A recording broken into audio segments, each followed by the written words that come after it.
Chapitre 6. Quand elle retrouvait Higgins, la vieille Bentley du superintendant, achetée d'occasion à un revendeur douteux, en grinçait d'aise. Son moteur manifestait une énergie juvénile et, bien qu'elle n'appréciât guère l'air de la capitale, la vénérable automobile se glissait avec aisance dans les embouteillages londoniens.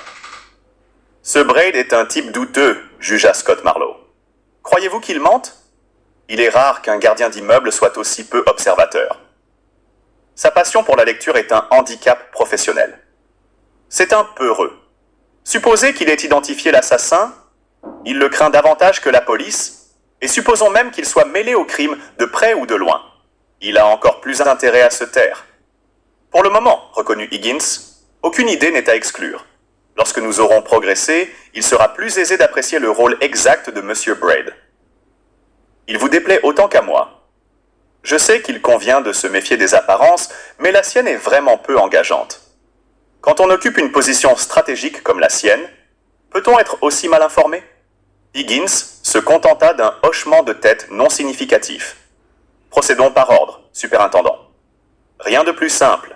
Priorité des priorités, identifier la victime. Dans la journée, sa photographie sera diffusée dans tous les aéroports du pays, dans tous les commissariats et postes de police grands et petits, dans toutes les ambassades et dans tous les consulats. Demain, nous attaquerons les hôtels. J'aimerais éviter la presse pour ne pas perturber la reine-mère. Elle doit rester à l'abri des émotions fortes. Félicitations, mon cher Marlowe.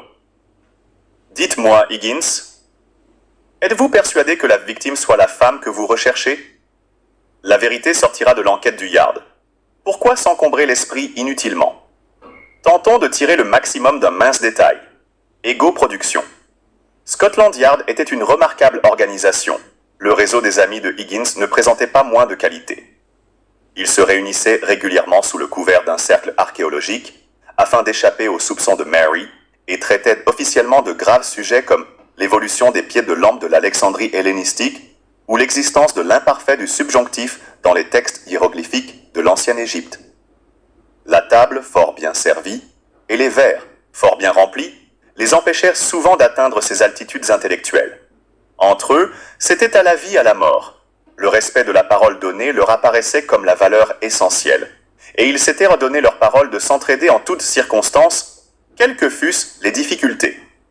Watson B. Petticott appartenait à cette confrérie très fermée, lui, l'une des têtes pensantes de la Banque d'Angleterre, interlocuteur obligé du monde politique et des grands de la finance.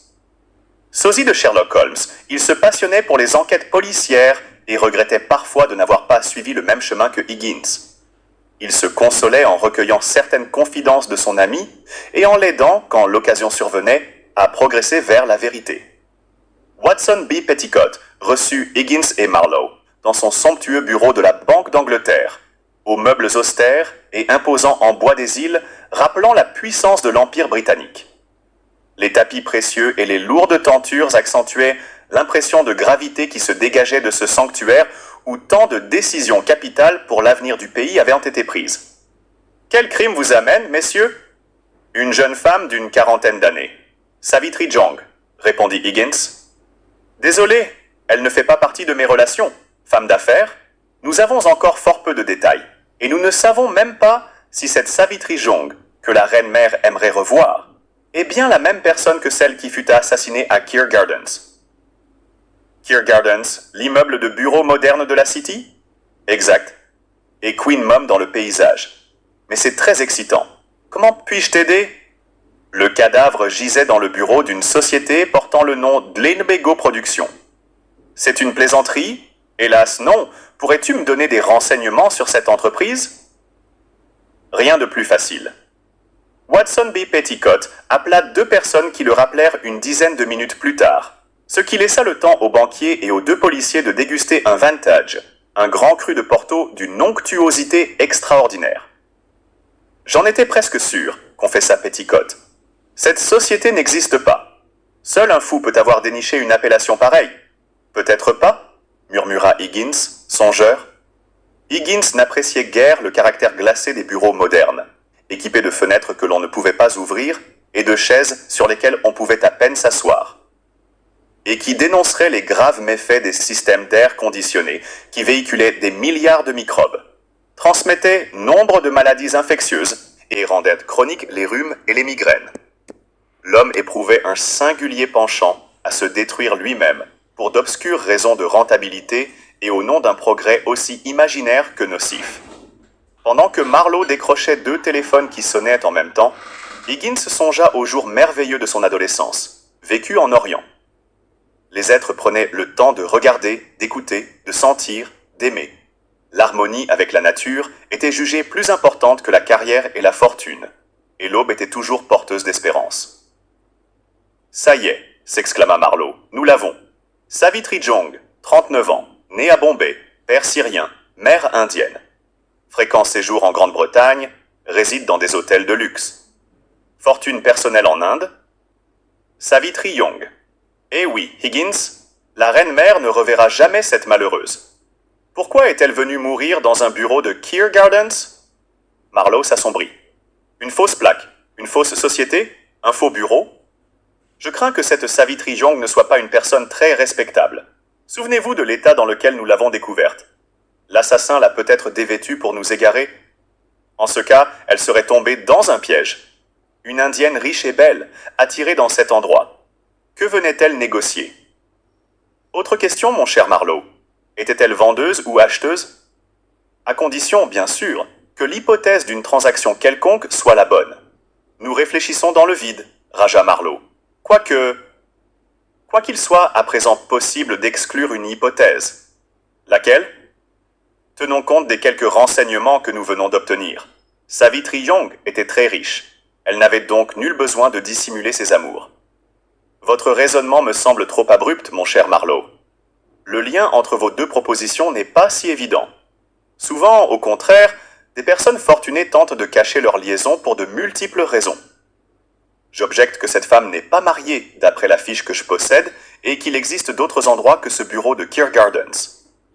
Il me paraît parfait, au contraire. Cette femme et son amant, s'il s'agit bien d'une relation de ce type, estimaient absolument nécessaire de la maintenir secrète.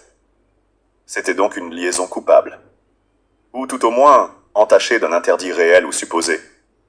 Cette affaire peut se révéler très délicate, Higgins. Je partage vos craintes, superintendant.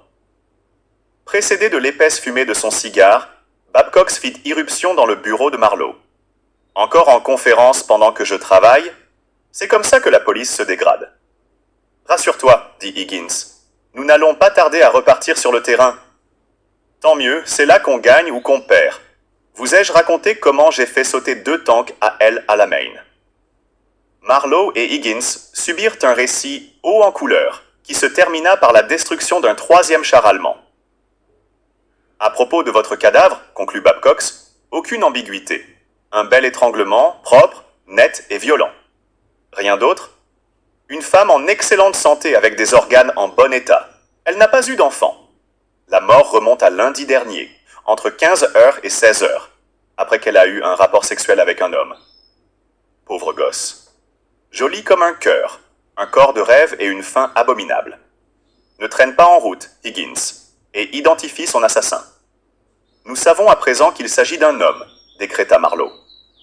Pas de précipitation, superintendant. Nous pouvons simplement conclure qu'elle avait un amant. Rien n'exclut la présence d'une tierce personne, éventuellement d'une femme dont la main eût été criminelle.